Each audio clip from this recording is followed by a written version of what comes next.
Where am I? Why is it so dark in here? Why is there no light? Who is that? Who's there? Seriously? Come on! Is the Enderman going to teleport behind me? Ah, yes. From punching trees after initial spawn to first night survival and creepers silently walking up behind you, Minecraft is a cool game with lots of folklore including legends, folktales, urban legends, and even myths. Upon first night, once darkness envelops the overworld, allowing undead to spawn, where are they coming from again? Ha! I have ideas, but that's for another video, on another day. Today, it's all about the end. Where is the Enderman from? Is it the end? Is it the overworld? Is it the Nether? What about the Enderpearl? Hi, it's me, CatSwitch. Hope your day is going superb. Where do we start?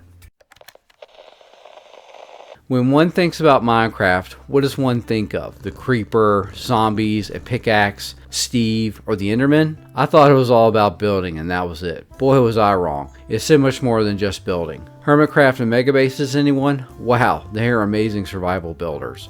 Minecraft is a unique and beautiful game, and one's first night survival tale, what I used to refer to playing Minecraft survival style, is an amazing experience, each player having their own folktale written each time they play across different worlds, different people, different systems, over years sometimes. Is there one true Minecraft story that is perhaps tied to the Enderman, that ties everything together, or is Minecraft a collage of folktales and legends, individual authentic experiences, or even a PvP battle and cake wars with friends, and spanning multiple games like Minecraft Legends, Dungeons, and educational editions?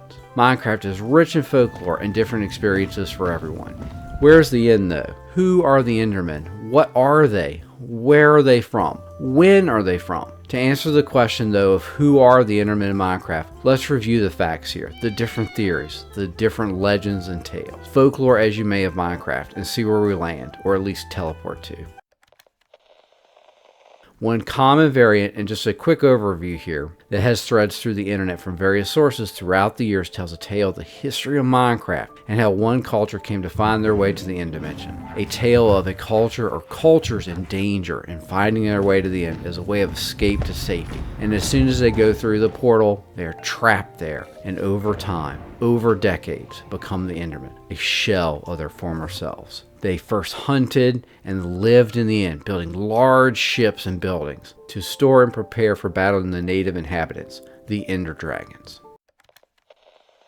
Another variant of this legend sees the Endermen as humans that also travel to the end. However, they became infected with the Endermite parasite, yes, and the Endermite is a life form from another dimension, a trans-dimensional parasite. This appears to be confirmed in the mob bestiary itself, stating some argue it is a trans-dimensional parasite that pulls itself along with everything traveling between worlds before it is reclaimed by the void. This is similar to The Last of Us and the real-world example of a fungus infecting ants and turning them into zombies, making them do what they want instead of the host being in control. Interesting thoughts, right? I think so. And what about those Endermites? Where are they from? How do they play into the story? Is the mob bestiary correct? It is interesting that Endermites are vulnerable to the bane of arthropods enchantment. Maybe they are related to spiders and silverfish, a lineage or connection there. Why are they so hostile to players but not Endermen? Why do the Endermen get so angry upon the sight of this creature? Thankfully, the Endermite only bites a player for 2 minutes before it is reclaimed by the void for which it came. This is another piece of interest. Why does it despawn? Where does it go? Questions that still need to be answered.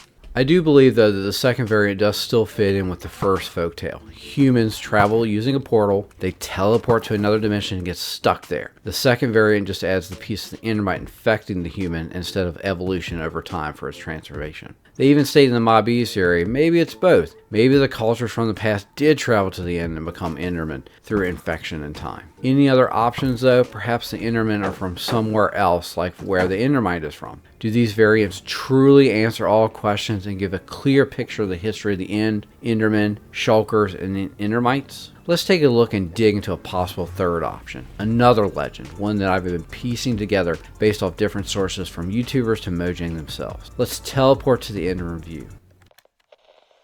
The Endermite and the Enderpearl. Ah yes. So it's that last piece of the second legend that is similar to my piece of the story, my legend. In my variant, and the pieces of the star of my version is the Enderpearl, the Endermite and Silverfish, blocks, and what I am calling the Twilight Dimension. So who are the Endermen and what are the Endermites and how they tie into this third legend? The Enderman, originally a nod to Slenderman, which is a popular creepypasta figure, is a tall, dark, and handsome fellow that is fairly nice, unless you look him straight in the eye. Wait, why does the Enderman not attack a player though, not looking at his eyes or with a pumpkin mask on? The eyes are the key. With a pumpkin mask on, the player's eyes are covered, and the Enderman cannot see the sunken back eyes. Other animals have similar behaviors. Dogs, for example, will become aggressive if one looks them in the eyes. In the animal kingdom, it can be seen as a form of asserting dominance. Let's take the mask off and get back into my folklore. How did I start this whole process, and what was my methodology? How did I look at unraveling the end in its story?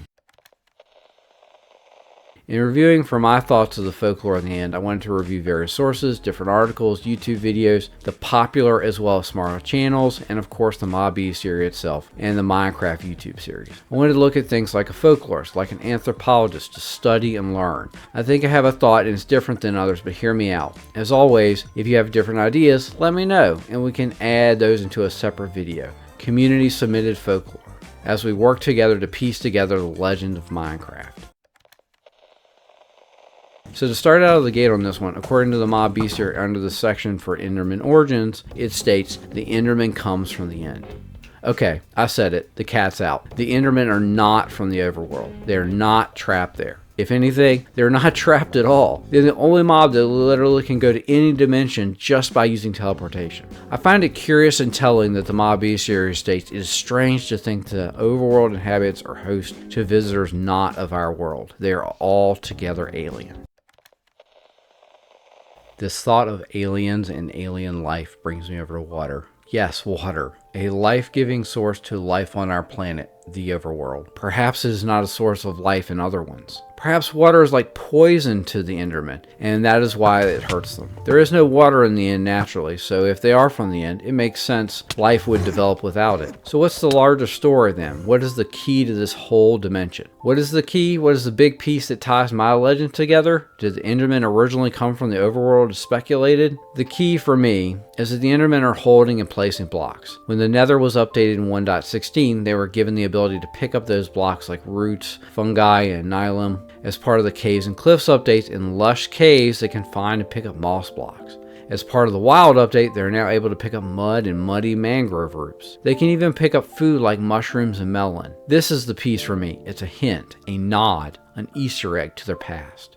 They in the past built, and to this day they can still pick up and put down building materials, blocks. No other mob currently in the game can do this except the player. Other mobs can pick up items, and villagers can plant and pick up seeds, but Endermen and the player can pick up and place blocks. They can build. The end cities and ships are built out of the material from the end, hinting, to me, the end is their home. The Endermen built them in the past. Yes, in today's Minecraft, they cannot pick up these blocks from endstone to purpur blocks, and that is a curious thought, a piece to consider. Maybe they just choose not to, or it's a hint, a nod, and a wink to our current time. Why did they build them in the past to begin with? One big reason, the Ender Dragon.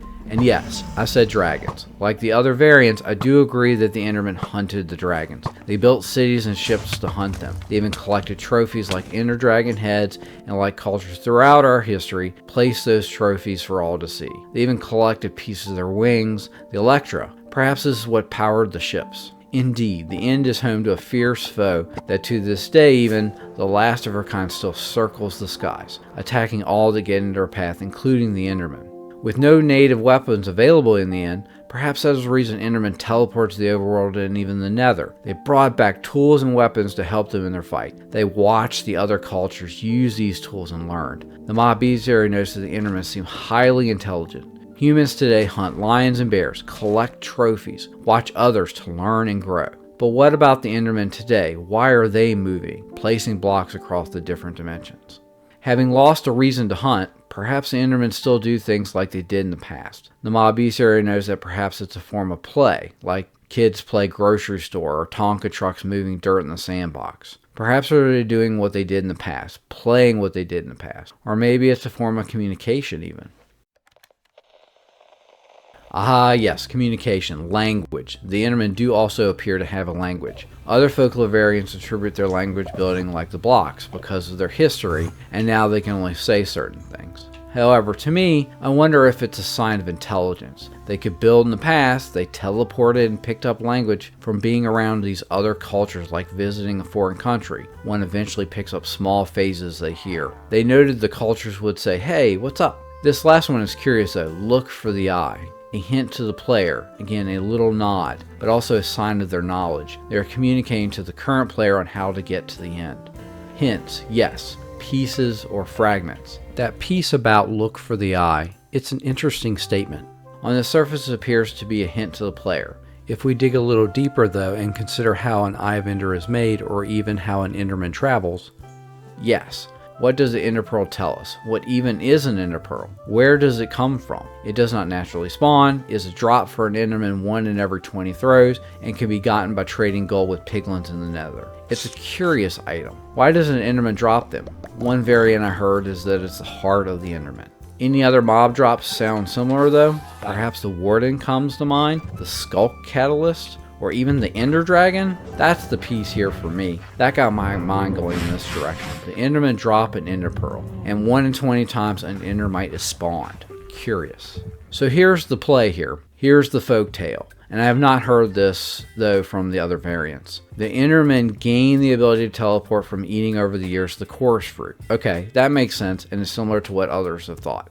As the Enderman teleports, like a Nether portal going 8 blocks ahead in the Overworld, the Enderman goes somewhere. I am calling the dimension or place the Twilight Dimension, and I think it ties into where hostile mobs even spawn originally. The end is near the void. Maybe it's even in that dimension. Either way, the Enderman teleports into the Twilight where the Endermite is, as well as other hostile life forms live. Maybe even the Skulk or zombies and skeletons are from there. A curious thought. The Endermite attaches itself to the Enderman as they travel through, like a shark having hitchhikers sticking to their body. How do they attach though? The egg, the Enderpearl, attaches to the Enderman, and like change falling out of its pocket, it drops an Enderpearl, and sometime that egg hatches, an Endermite. The Enderpearl is an egg. I do not think though this is a choice or a conscious desire on the Endermite. Like hitchhikers seeds from plants attaching themselves to deer or even hunters in our world, they get carried across to wherever the Enderman ends up. The Enderman attacks, frustrated by this egg and past attaching itself to it. Perhaps they even had their own war in the past. The Endermite can only live in the Twilight Dimension, and even the end with its glowing endstone is too bright for it to survive. It teleports after 2 minutes, back to its home, back to the Twilight. The Enderman is from the end. The Endermite is from the Twilight Dimension. The Enderpearl is an egg, attaching itself to the Enderman as it teleports from the end to the Overworld, Nether, or even the end. That is the story of the Enderman, the Endermite, and the hunting, eventual worshipping, or protection of the last Ender Dragon. Mojang notes in the mob bestiary, maybe it's just magic. Maybe cultures created potions, enchantments, and portals like the Warden, using magic to open a gateway to other dimensions, or enchanting armor or drinking invisibility potions. I do think that some of these things, the End, the Nether, even the Overworld, are very magical, and the player uses magic in the game. For now, I'm going to stick with an egg, a magical one.